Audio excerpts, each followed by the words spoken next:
In a quiet town, at the end of a quiet street, lived a woman named Margaret. She was in her 70s, widowed, alone. Her days blurred together like gray clouds, quiet mornings, silent dinners, long, empty nights.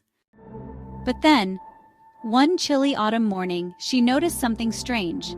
Outside her window, on the brick wall across the garden, sat a cat, black and white, thin, still as a statue.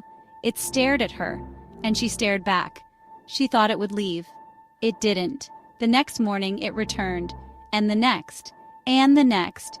Every day, like clockwork, it sat on that same spot, watching her, waiting. So she began to leave food, first on the porch, then a little closer. The cat never came near, but it stayed. And something in Margaret began to shift. She started talking to it, reading aloud, even setting an extra plate at lunch, laughing at her own foolishness. But it didn't feel foolish. It felt comforting. She named it Oliver.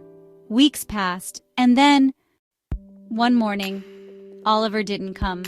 Margaret waited, checked the garden, called softly through the open window. Nothing.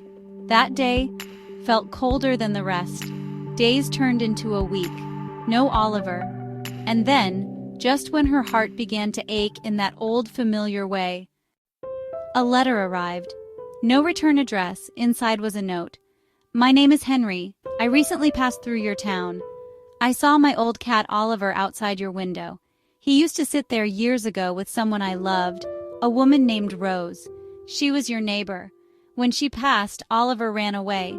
I never found him until now. I saw how you looked at him, how he looked back. I think he found the right place to rest." Attached was a photo. Margaret recognized the window. Her window, but years ago. And there he was, Oliver, sitting in the same spot, with a woman smiling behind the glass.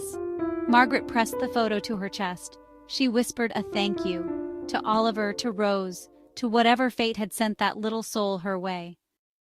She never saw Oliver again, but every morning she still set out a bowl of food, and every evening she sat by the window, watching the brick wall across the garden, not waiting, not lonely, just remembering. Because sometimes a quiet visitor can bring the loudest kind of healing.